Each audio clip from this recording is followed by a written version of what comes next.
ഉറക്കത്തിൽ നിന്ന് ഞെട്ടി എണീക്കാണ് കേട്ടോ ശ്രുതി. പെട്ടെന്ന് തന്നെ അവൻ ആകെ വിയർത്ത് ആകെ വല്ലാണ്ടായി ഇങ്ങനെ ഇരിക്കാണ് കേട്ടോ. അവനിങ്ങനെ സ്വയം ചിന്തിക്കുകയാണ്, ശ്രുതി ഈ വീട് വിട്ട് പോയത് എനിക്ക് താങ്ങാനാവുന്നില്ല, എനിക്കിപ്പോൾ അവളെ കാണണം. അങ്ങനെ ശ്രുതി ഫോണെടുത്തിട്ട് ശ്രുതിയെ വിളിക്കുകയാണ്.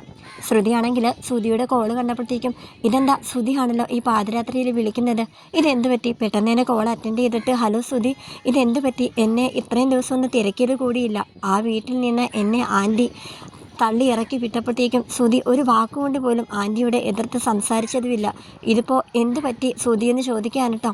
അങ്ങനെ ശ്രുതി പറയുന്നുണ്ട്, ഞാൻ അറിഞ്ഞു, എല്ലാം അറിഞ്ഞു, നീ പ്രഗ്നൻ്റ് ആണെന്നുള്ള കാര്യം. ഞാൻ നമ്മുടെ മോനെ സ്വപ്നം കണ്ടു.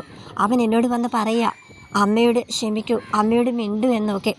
ശ്രുതിയാണെങ്കിൽ ഒരു നിമിഷം ഇങ്ങനെ പകച്ചിങ്ങനെ നിൽക്കുകയാണ്. അവൻ്റെ ആ വാക്കുകൾ കേട്ടിട്ട് തിരിച്ച് മറുപടി പോലും പറയാൻ പറ്റുന്നില്ല. കാരണം അവൾ പ്രഗ്നൻ്റ് അല്ല എന്നുള്ള കാര്യം അവൾക്കും മീരയ്ക്കും മാത്രമേ അറിയൂ. അങ്ങനെ ശ്രുതി പറയാണ്, അതെയോ, നമ്മുടെ കുഞ്ഞിനെ സ്വപ്നത്തിൽ കണ്ടോ ശ്രുതി? അതെ ശ്രുതി, അതുകൊണ്ട് ഇപ്പം തന്നെ എനിക്ക് നിന്നെ കാണണം. അങ്ങനെ ശ്രുതി പറയാണ്, അങ്ങനെയാണെങ്കിൽ ഇങ്ങ് പോര്, മീരയുടെ വീട്ടിലേക്ക് വാ ശ്രുതി, എനിക്കും ശ്രുതിയെ കാണണമെന്നുണ്ട്. അങ്ങനെ ശ്രുതി പറഞ്ഞത് കേട്ടിട്ട് ശ്രുതി അവിടെ നിന്ന് ഇറങ്ങാൻ കേട്ടോ. ശ്രുതിയാണെങ്കിൽ ശ്രുതിയോട് പറയുന്നുണ്ട്, ആൻറ്റി അറിയാലോ, വിടത്തില്ല. അതുമല്ല ശ്രുതി ഒരുപാട് വഴക്കും പറയും, അതുകൊണ്ട് ആൻറ്റി അറിയാതെ വേണം ശ്രുതി വരാനായിട്ട്, ശ്രദ്ധിക്കണേന്ന് ഇങ്ങനെ പറയുന്നുണ്ട് കേട്ടോ. അതൊക്കെ ഞാൻ ശ്രദ്ധിച്ചോളാം. ഞാൻ എത്രയും പെട്ടെന്ന് നിൻ്റെ അടുത്ത് എത്താനായിട്ട് പോവുക ശ്രുതി, നീ എന്നെ കാത്തിരുന്നോളൂ ഇങ്ങനെ പറയാൻ കേട്ടോ. അങ്ങനെ മുറിയിൽ നിന്ന് നമ്മുടെ ശ്രുതി ചാടി പുറത്തേക്ക് വരികയാണ് കേട്ടോ.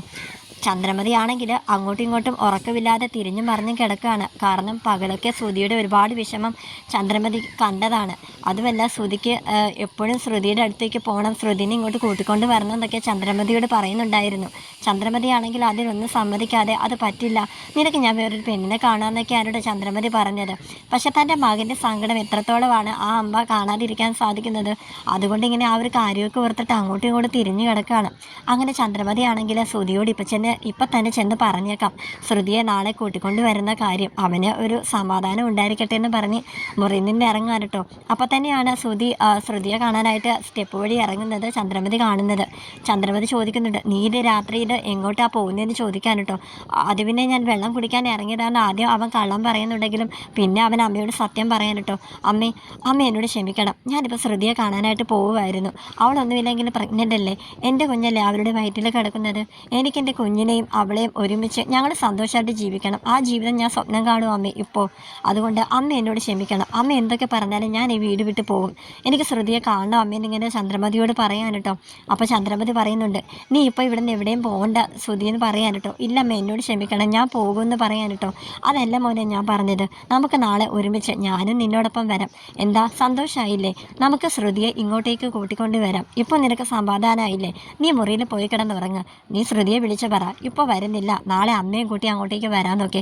അങ്ങനെ ശ്രുതിയാണെങ്കിൽ ചന്ദ്രമതിയുടെ വാക്കുകൾ കേട്ടിട്ട് സന്തോഷിച്ച മുകളിലേക്ക് പോകാൻ കേട്ടോ. ഇതൊക്കെ കേട്ടുകൊണ്ട് രേവതിയും സച്ചി അവിടെ നിൽപ്പുണ്ടായിരുന്നു. സച്ചിക്കാണെങ്കിൽ ചന്ദ്രമതിയുടെ വർത്തമാനം കേട്ടിട്ട് എന്തോ ഒരു പന്തികേട് തോന്നി കേട്ടോ. കാരണം ചന്ദ്രമതിയുടെ എല്ലാ സ്വഭാവങ്ങളും നമ്മുടെ സച്ചിക്കാണ് ഏറ്റവും കൂടുതൽ നന്നായി അറിയാവുന്നത്. ശ്രുതി മീരയുടെ വീട്ടിൽ അവൻ വരുന്നതും കാത്തിങ്ങനെ ഇരിക്കാൻ കേട്ടോ. മീര പറയുന്നുണ്ട്, നീ ഇതുവരെ ഉറങ്ങിയില്ലേ എന്നൊക്കെ. ശ്രുതി ഇപ്പോൾ വിളിച്ചിരുന്നു, എന്നെ കാണാനായിട്ട് ഇപ്പോൾ ഇങ്ങോട്ട് വരും. അതുകൊണ്ടാണ് ഞാനിവിടെ ഉറക്കമില്ലാതെ ഇങ്ങനെ ഇരിക്കുന്നത്. അങ്ങനെ മീര പറയാണ്, ഓ ശ്രുതി എന്തായാലും നിന്നോട് ഇത്രയ്ക്ക് സ്നേഹമുണ്ടല്ലോ. എനിക്കറിയാം, നീ ഇപ്പോൾ പ്രഗ്നൻ്റ് ആണെന്ന് അറിഞ്ഞിട്ടാണ് ശ്രുതി ഇപ്പോൾ ഇങ്ങോട്ടേക്ക് വരുന്നത്. എന്നാലും ഇതത്ര നല്ലതൊന്നുമല്ല. ഇനി ഇതും നാളെ എല്ലാവരും അറിഞ്ഞു കഴിഞ്ഞാൽ ശ്രുതി, അതുകൊണ്ട് എല്ലാ സത്യവും എല്ലാവരോടും തുറന്നു പറ.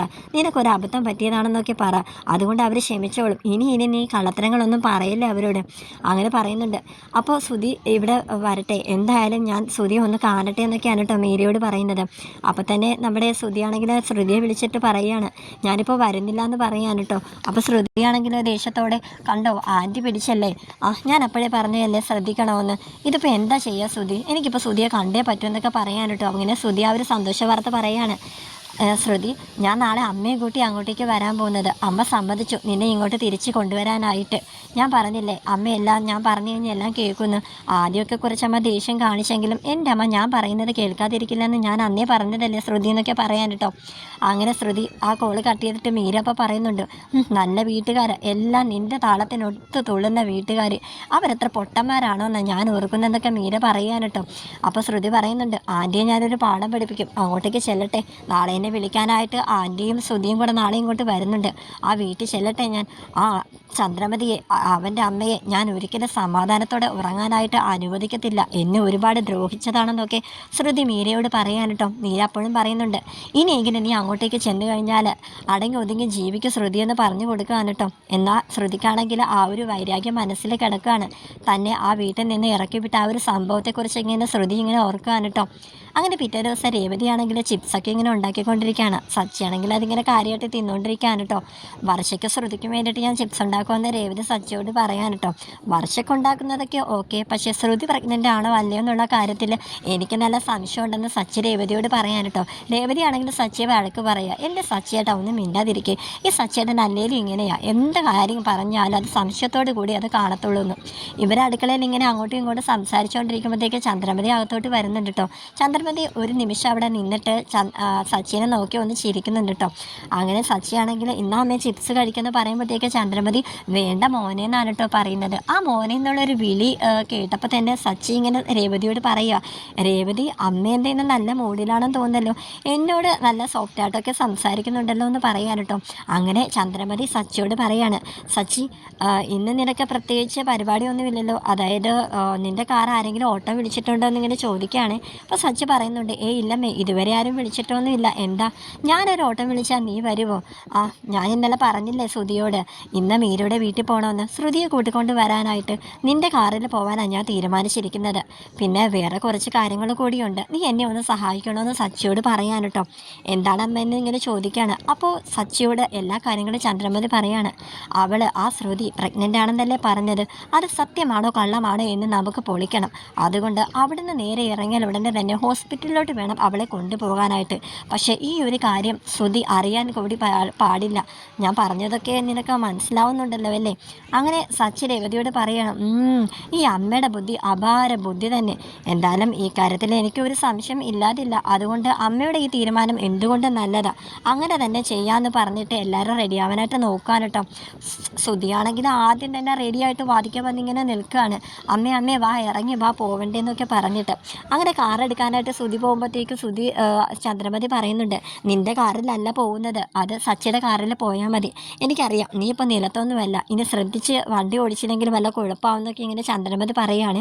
അത് സാരിയില്ലമ്മേ, അറിയാലോ ശ്രുതിക്കാണെങ്കിൽ സച്ചിയെ ഇഷ്ടമല്ല, സച്ചിയും കൂട്ടിക്കൊണ്ടൊന്നും അങ്ങോട്ടേക്ക് പോകണ്ട, അതുകൊണ്ട് അവൻ്റെ കാറിൽ പോകണ്ടെന്നൊക്കെ ഇങ്ങനെ നമ്മുടെ ശ്രുതി പറയുകയാണ്. അപ്പോൾ ചന്ദ്രമതി, എല്ലാം അവരുടെ ഇഷ്ടത്തിന് നടക്കണമെന്നുണ്ടോ, നീ വരുന്നെങ്കിൽ വാ, അല്ലെങ്കിൽ ഞാൻ സച്ചിയെ മാത്രം പോയി ശ്രുതിയെ വിളിച്ചുകൊണ്ട് വരാമെന്ന് പറയുമ്പോൾ ശ്രുതി ഉടനെ ഓടിച്ചാടി നമ്മുടെ സച്ചിയുടെ കാറിൽ കയറുന്നുണ്ട് കേട്ടോ. ശ്രുതിയും ചന്ദ്രമതിയും വരാനായിട്ട് ശ്രുതി രാവിലെ മുതൽ നല്ല വെയിറ്റിങ്ങിലായിരുന്നു കേട്ടോ. മീര ചെന്ന് കഥക് തുറക്കുമ്പോൾ മീര പറയുന്നുണ്ട്, ഇത്രയും നേരം ശ്രുതി വാതിക്കൽ തന്നെ നിൽക്കുമായിരുന്നു, നിങ്ങൾ വരുന്നുണ്ടോ നോക്കി, ഇപ്പോഴാണ് മുറിയിലേക്ക് പോയതെന്ന് പറയാണ്. മീര ഇങ്ങനെ വിളിച്ചു പോവാണ്, ശ്രുതി ശ്രുതി വന്നിരിക്കുന്നു, ആൻറ്റിയും ഉണ്ട് എന്നൊക്കെ ഇങ്ങനെ വിളിച്ചു പോവാൻ കേട്ടോ. ഉടനെ മുറിയിൽ നിന്ന് ഇങ്ങനെ ഓടി നമ്മുടെ ശ്രുതി വരികയാണ് കേട്ടോ.